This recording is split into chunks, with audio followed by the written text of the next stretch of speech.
Last night was my 3-year anniversary with my girlfriend, Megan.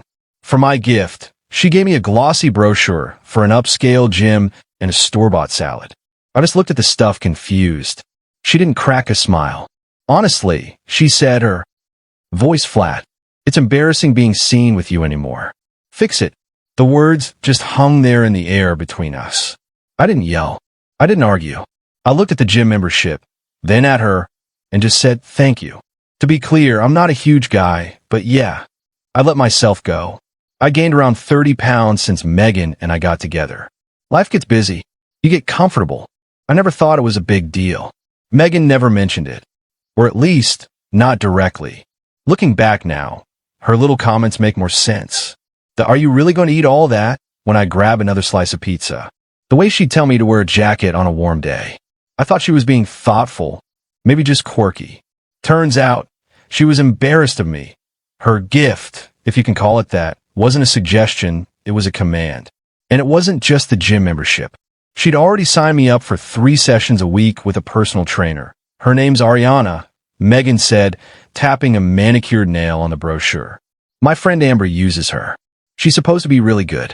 Don't waste my money. It wasn't her money.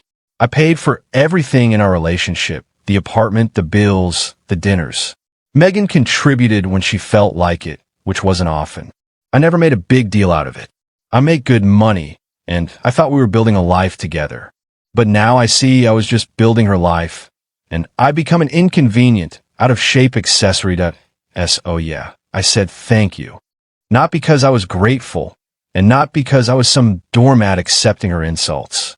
I said it because, in that moment, I knew our relationship was over. She didn't see someone she loved. She saw a project she was disgusted by. Fine. Project accepted. But I'd be doing it for me, not for her.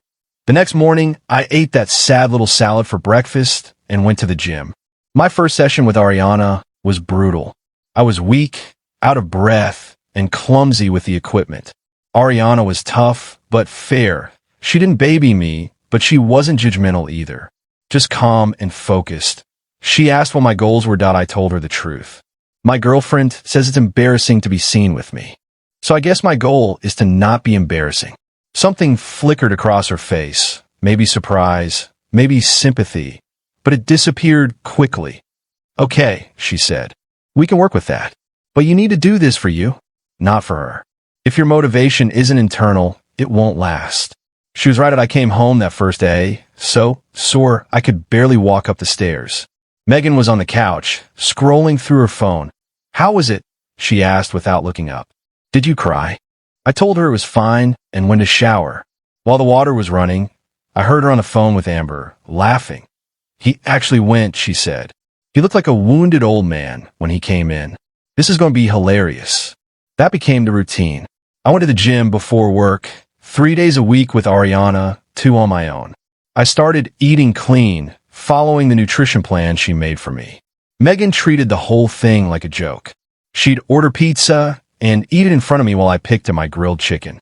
She'd ask to see my abs, then laugh and pat my stomach. Keep trying, big guy, she'd say. Her friends thought it was hysterical. They'd come over, and she made me flex for them like some kind of sideshow act. I never reacted. I just kept going. The first month was hell, sore, hungry, and dealing with Megan's constant mockery. But then things started to change. I dropped 10 pounds. I could lift heavier, run longer. I felt sharper, lighter. The fog I'd been living in started to clear. I was sleeping better, and for the first time in years, I actually felt good about myself that I began looking forward to training with Ariana. Our talks went beyond sets and reps. We talked about movies, travel, life. I found out she was putting herself through school at night to become a physical therapist. She was focused, kind, and had a sense of humor that didn't come at anyone's expense. She was everything Megan wasn't. Meanwhile, home got colder. Since I wasn't eating takeout or sitting on the couch all night, we spent less and less time together. My early gym alarms annoyed her. My healthy food took up too much fridge space. She complained constantly. One night, she said she was going out with her friends. Don't wait up, she said. We're going somewhere. I don't have to be embarrassed by my date. I just nodded and kept reading my book. The old me would have argued. The new me just felt relief. While she was out, I did something I should have done ages ago. I logged into our shared phone plan, the one under my name, and removed her line. Then I changed the passwords for all the streaming services I paid for. Small steps, but they felt good. The next morning, she woke up furious. "My phone's not working," she yelled. "And Netflix is asking for a password." I walked to the doorway holding my gym bag. "Your phone plan was disconnected," I said calmly. "You'll have to get your own." And I changed the passwords on the streaming accounts. "Since you're so embarrassed to be seen with me, I figured we could start separating our lives a bit." The look on her face was a mix of shock and fury. She was so used to me quietly absorbing her insults and funding her lifestyle that the idea of me setting a boundary was completely foreign to her. She started yelling, calling me petty and controlling.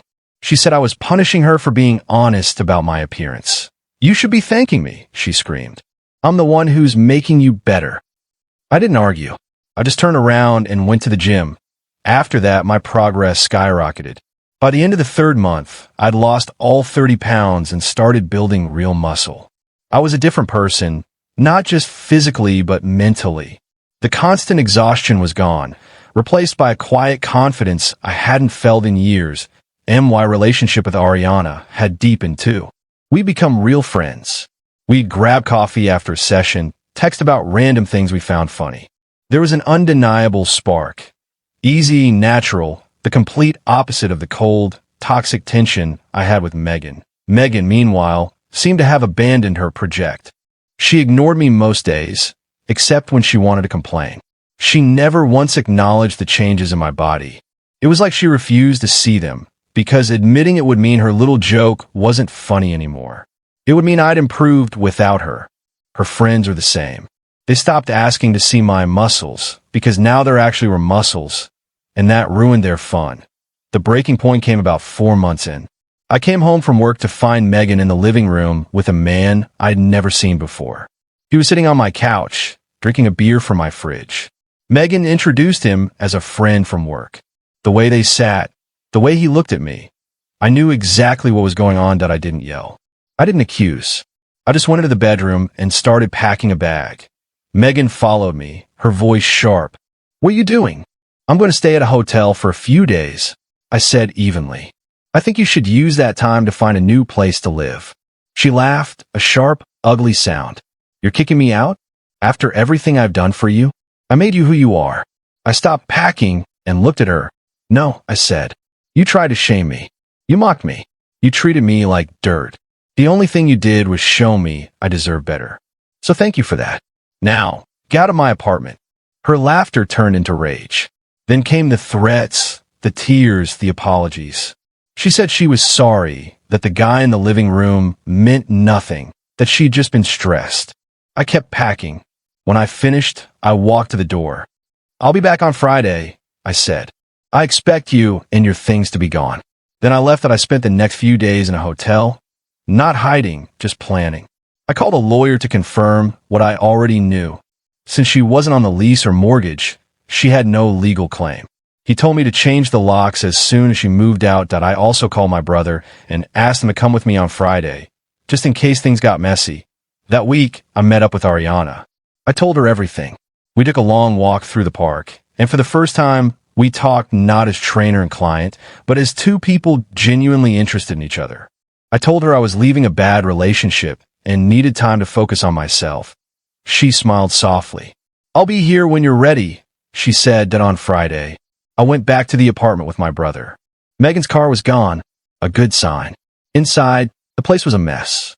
She'd taken her stuff, but not without leaving her mark. Scratches on the floors, lipstick smeared on the living room wall, and a pile of my gym clothes in the middle of the floor, all cut to shreds with scissors. That my brother just shook his head. We spent the day cleaning up and changing the locks. That night, for the first time in a long time, the apartment actually felt like home. Quiet, peaceful, mine. The weeks that followed were the best I'd had in years. I was free. I focused on my work, my fitness, my friends, and eventually Ariana. Our first date was simple. Dinner at a quiet Italian place. It was easy, natural. We talked for hours. She made me laugh. She listened. She respected me. It felt like a revelation. Soon we were spending all our free time together, hiking, going to concerts, cooking dinner at my place. It was a real, healthy, adult relationship. About 2 months after the breakup, Ariana asked if she could feature my transformation on her professional website. I agreed. We used an old photo Megan had taken on vacation. I looked miserable, out of shape, defeated. Then we took a new one right there in the gym. The difference was striking. It wasn't just the weight loss or the muscle. It was the look in my eyes that I in the first picture. I looked beaten down that I in the second. I looked alive. That night, Ariana posted the pictures on her Instagram. It was a professional post meant to attract new clients. She wrote a long caption about dedication and hard work, praising my consistency and positive attitude. Then she ended it with a line she'd asked me about beforehand. I'm so proud of my amazing client, and even prouder to call him my boyfriend. Congratulations on all your hard work, Alex. I didn't think much of it at first. My social media is private, and I didn't have many mutuals with Megan that I was wrong. Apparently, Amber, Megan's friend, the one who had recommended Ariana in the first place, still followed Ariana's professional account. She saw the post and immediately sent it to Megan. The fallout was nuclear. About an hour after the post went live, my phone started lighting up. First came the voicemails, dozens of them. Megan was screaming, sobbing, accusing me of cheating with Ariana all along. She called Ariana every name she could think of and said I'd used her money, the money she spent on those initial training sessions, to seduce another woman. Then came the texts. They poured in from Megan, from Amber, from random numbers I didn't recognize. That you're a disgusting pig. One read, "You were sleeping with my trainer behind my back," Megan wrote. "I'm going to ruin her business and sue you both." Her smear campaign was as pathetic as it was predictable. She and Amber began posting fake one-star reviews on Ariana's business page, claiming she was unprofessional and had inappropriate relationships with clients. They even tried to get her in trouble with the GYM.IT didn't work. Ariana had an impeccable reputation, and the gym management knew her well. They saw the reviews for what they were, the tantrum of a jealous ex, and deleted them. Ariana's real clients rallied around her, flooding her page with genuine, glowing reviews that buried the lies. That Megan's attempt to destroy her completely backfired. Then she came after me. She sent a long, incoherent email to my boss, accusing me of harassment and stealing from her. It was so full of lies and typos that my boss just forwarded it to me with a note. "Looks like you've got a crazy ex. Let me know if you need anything." She had no power left. No levity. Just her own bitterness eating her alive. The final, sad act came a week later. She showed up at my apartment, pounding on the door and demanding to be let in. I called the police. When they arrived, she was still on my doorstep, screaming that I'd stolen her life. The officers stayed calm, told her if she didn't leave, she'd be arrested for trespassing. Watching her red-faced and defeated as they escorted her away wasn't satisfying.